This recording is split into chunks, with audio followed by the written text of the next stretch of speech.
The Shang dynasty was centered in Holland, but toward its close, its territory extended all the way to western Shantung, southern Hebei, central and south Shenzi, east Shenzi, and parts of Gansu and Anhui. The Hmong shadowed this extension. By the beginning of the Chu dynasty, they were to be found in nearly every area of the old Shang Empire.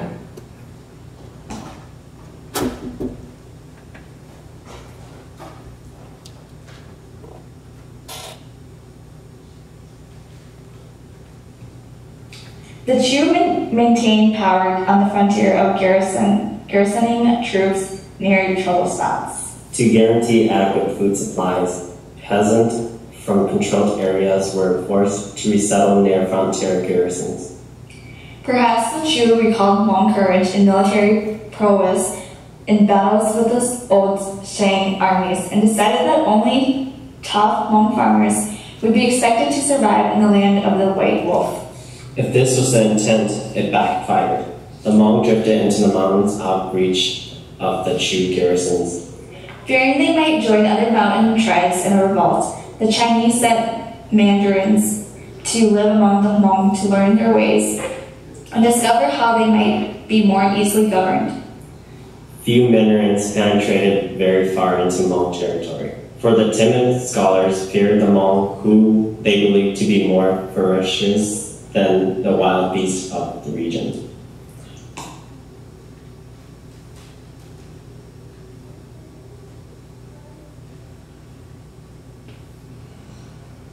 Having learned nothing useful about the Hmong, Chu authorities adopted and tried in true course of material rewards. The Hmong were offered choice farmland in the valleys, and entire villages were constructed for their convenience, all in an effort to draw them out of their mountains. But the Hmong so valued their new freedom that none accepted the offer, and the fields in the villages remained empty.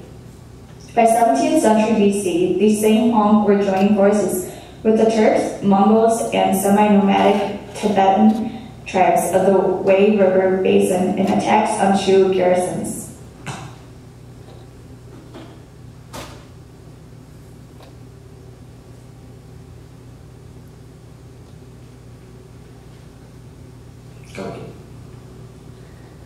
The fate of these Gansu Hmong remains a mystery. For after 100 years, they were never again mentioned by Chinese historians.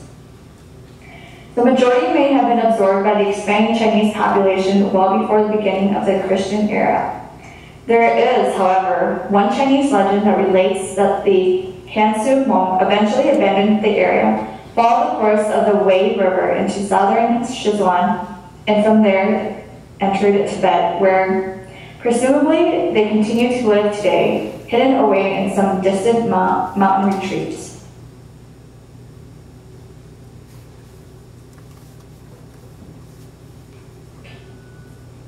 There are a large number of Hmong from the lake region were exempted from the forced migration to Sanhui. They were hardly to be envied. Chu oppression continued unabated. Revolts were frequent enough to tax the tolerance of imperial officials, who responded by intensifying the repression until it assumed the dimensions of an extermination campaign.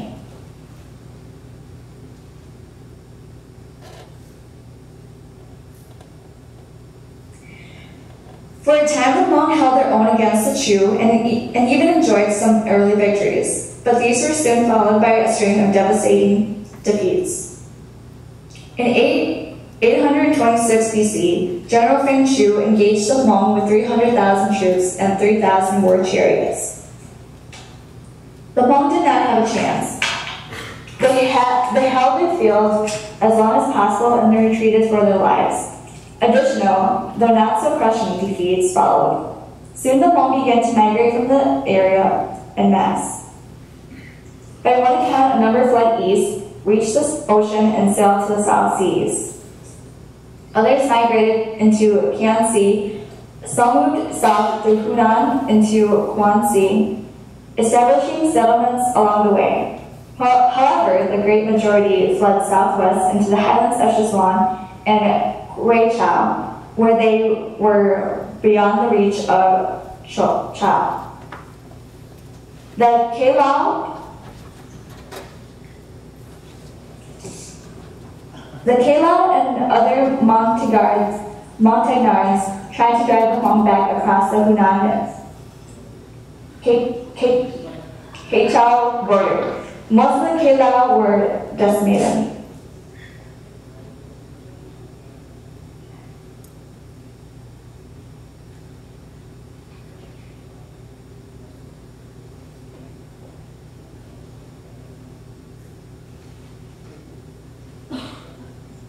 In 256 BC, the last Chu emperor bowed to the military might of the feudal state of Qin, centered in Shenzi and Kensu provinces. The Qin sought to bring all of China under their rule by extensive militarization. After neutralizing opposition in the interior, they positioned troops in the north to hold back the warrior nomads who periodically invaded the empire. Seeking a permanent solution, they began construction on the Great Wall.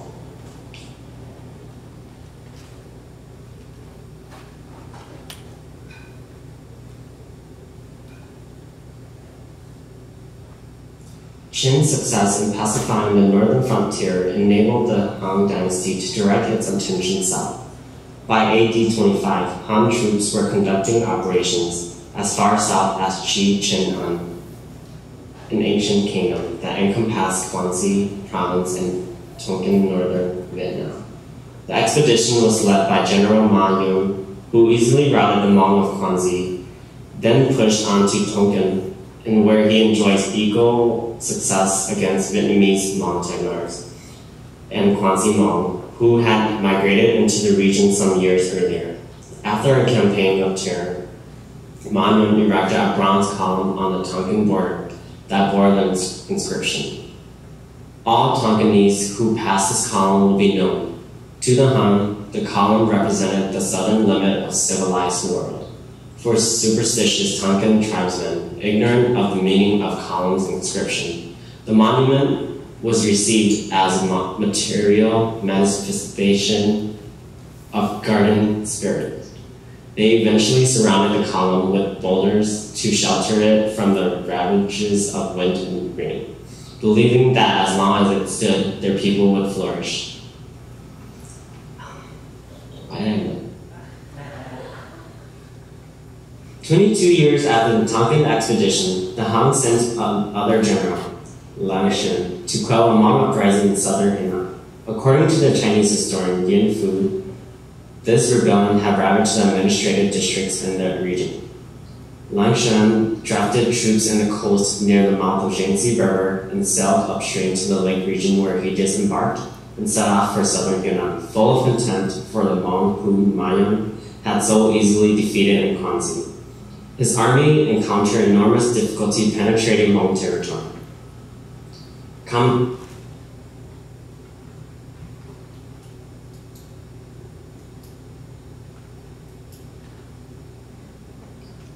The battle-hardened Ma Yuan was called up to replace the banished general.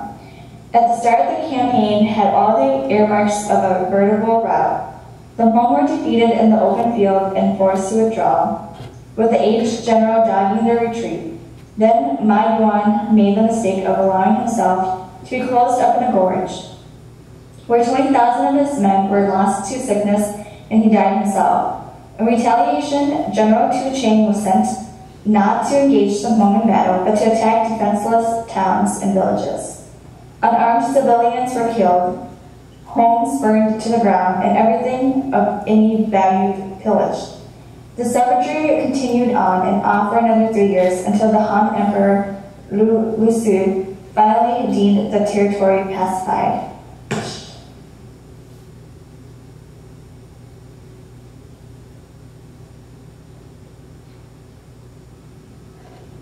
Subsequent acts of suppression were small-scale and few in number. The Hmong made good use of this welcome calm in their stormy relations with the Chinese to reoccupy lost territory. By the 2nd century, they commanded much of Hunan and Quechua, and had established a beachhead in southern Hubei. They also pushed north along the banks of the Han River, penetrating deep into the northern Hubei where they were later joined by Hmong. From eastern Sichuan, displaced by migrating Tibetan nomads. Hmong began to filter into their former Hunan homeland, some continuing as far north as Shanxi and as far east as Anhui.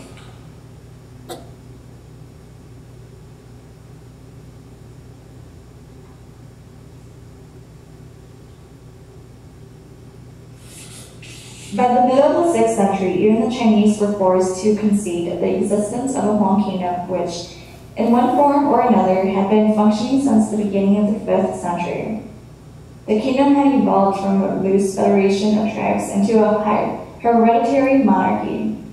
The king of the Hmong was not an absolute monarch.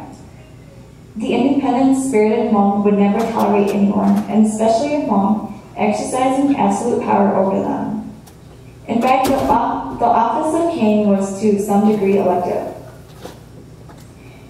On the death of the Hmong monarch, a successor was chosen from among his sons by all men capable of bearing arms. Nor was this a hollow election with few candidates. Then, as now, the Hmong practiced polygamy, and the king was expected to have many wives and thus many sons from whom to choose. There were another more pervasive way in which Hmong politics displayed democratic, more correctly Republican features. The Hmong monarchy functioned very much like a federate state in which most of the real power devolved to local units. Villages were organized into districts, with each district containing 20 villages. Every district had its own chief who was elected by all men capable of bearing arms and who could be removed through special election should he prove incompetent or corrupt. The district chief appointed a village headman for each village under his jurisdiction, the wisdom of the appointments standing as an indication of his capacity to rule. Here a headman was appointed rather than elected. Unhappy villagers could, and apparently quite often did, complain to the district chief when they felt their village headman ruled badly. For the district chief's power of appointment included the power to remove appointees for misconduct or incompetence. Popular assemblies were another check on misconduct. They occurred both at the village and district level. Headmen were expected to call such an assembly when any important decision was to be made, such as cooperative work projects involving the laying out of new fields or the construction of roads and waterworks. Again, all men capable of bearing arms voted, and the majority vote decided the issue. Villagers could also convene the assembly on their own and deal with the charges of malfeasance lodged against their headman. In such instances, and the majority agreed misconduct had occurred, it became a formal complaint that had to be presented to the district chief.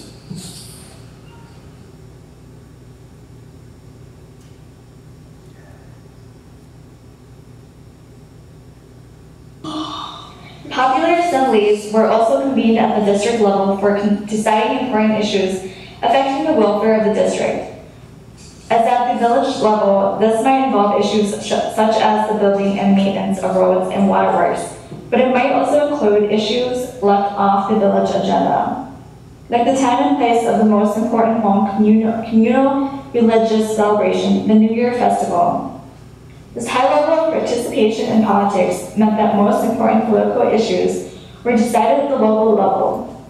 Not only did districts and villages make policy, they provided the funds and administration to implement it.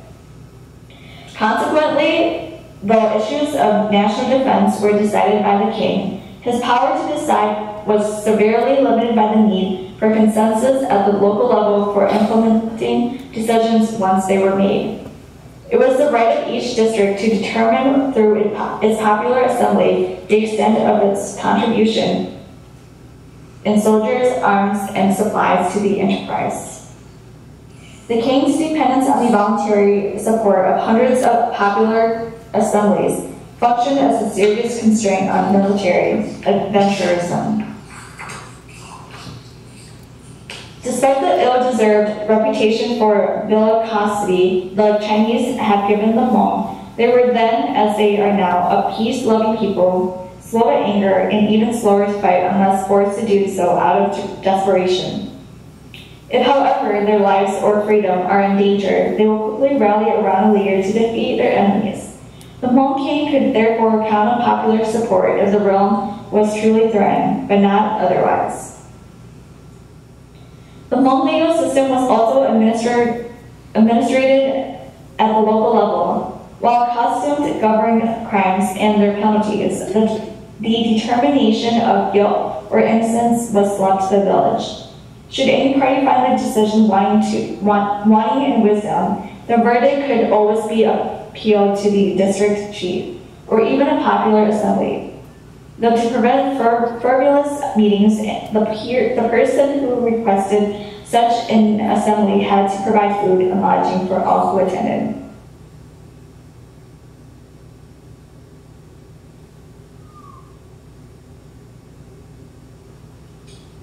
That the Hmong kingdom existed at all was symptomatic of the disarray that plagued China in the 3rd through the 6th century. For almost 200 years, the nation's monetary system was in a shambles. Coins were minted in copper, which became scarce, leading to a sharp contraction in the money supply. Barter became the rule, and commercial activity languished. Politics mirrored the economic collapse. The central government was no more. Independent warlords competed for power, some enjoying monetary success, like Sima Yan, who crushed all opposition and then crippled his army by melting down his soldiers' weapons to mint coins for the revenue required to rebuild a central government. In the 4th century, Mongolian nomads invaded China from the north. Tibetan warriors streamed in from the southwest. The Hmong kingdom reached the zenith of its power and prestige in the last half of the 6th century. China had collapsed into an uneasy feudalism, with different factions struggling to gain control and reunite the empire. Since the Hmong exercised de facto control over such of Hubei, Hunan, and Guangxi, they enjoyed considerable bargaining power with the rival factions. Hmong were appointed to high positions in the courts of competing dynasties, each seeking the Hmong as military allies in struggles with their rivals.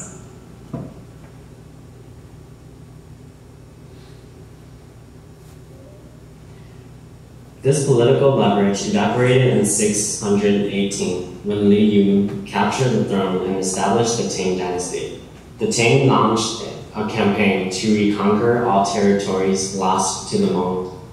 Though their generals proved unequal to the task, a great deal of Hmong territory was brought under administrative control, leading to a dual system of government.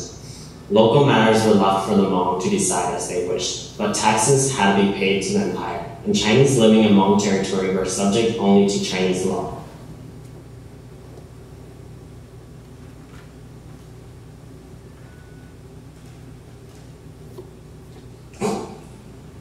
Then in 907, the Hmong kingdom was threatened with total annihilation.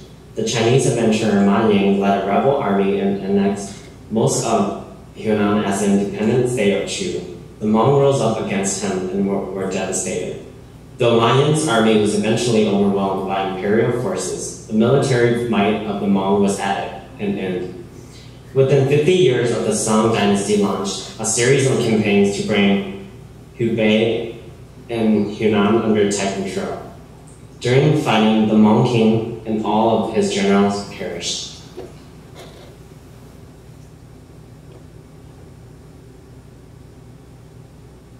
A Hmong legend recounts these last days.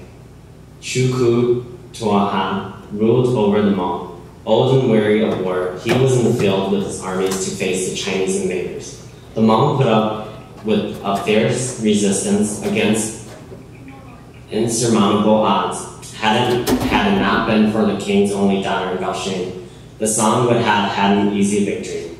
Gao Sheng was only was not only incredibly beautiful, she was endowed with supernatural powers exercised through the medium of magic flag. When the Hmong were being assaulted from all sides, it was she who marched forward, waved her magical flag, and called for a terrible storm that forced the Chinese to retreat. The Chinese general Tai Cheng sued for peace, pledging that his forces would withdraw if the Hmong surrendered the magical flag. Chuku Tuaha and his advisors met to consider the offer. They concluded Tai Cheng was laying a trap. Once he had a magic flag, the Hmong would be slaughtered. They delivered a fake flag, black and white, with the emblem of a dragon surrounded by flying birds, an exact duplicate of the original in every detail except that it lacked magical powers.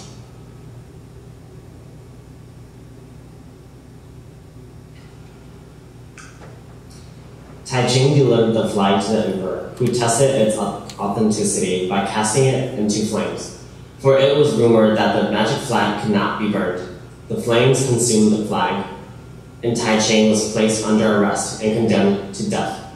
After much pleading by relatives, the general sentence was commuted to life imprisonment and then to full pardon. Tai Cheng was free but disgraced. To regain his honor, he led a new expedition against the Hmong. However, this time he did not run headlong into battle. He meant to trick the Hmong as they had tricked him. He entered the Hmong territory under a flag of trust, passing himself off as an emissary from the emperor who saw the Hmong as allies. Chuku Tuaha consented to the provisions of the alliance, which included the marriage of Gao Sheng to the emperor's son, the next in line to the throne.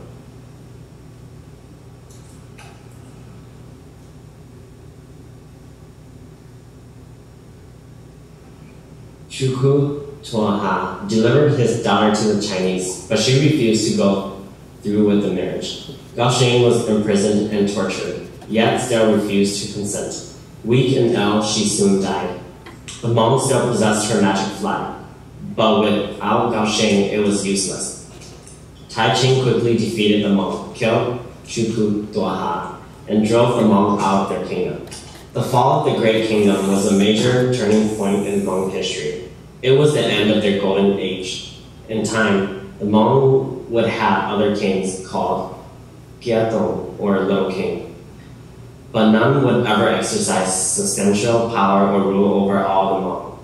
Longing for a return to their golden age, the Hmong became resolute irredentists, waiting for Messiah to deliver them from the Chinese and restore their ancient kingdom. By legend, he will be divinely inspired with magical powers sufficient to defeat the enemy, no matter how numerous nor how strong. The sway of this Messianic vision can be inferred from the ferocity of subsequent Hmong uprisings, not only in China, but in Vietnam, Laos, and where thousands of Hmong later migrated to avoid China repression.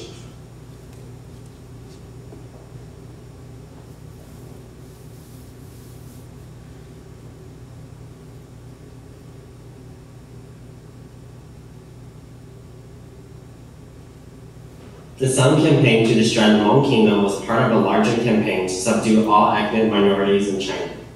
Everywhere it followed the same pattern. Sun legends flexed their muscles, ethnic rebels scattered, and engineers appeared to erect military garrisons to protect Chinese squatters, brought in by thousands to tip demographics in favor of Chinese.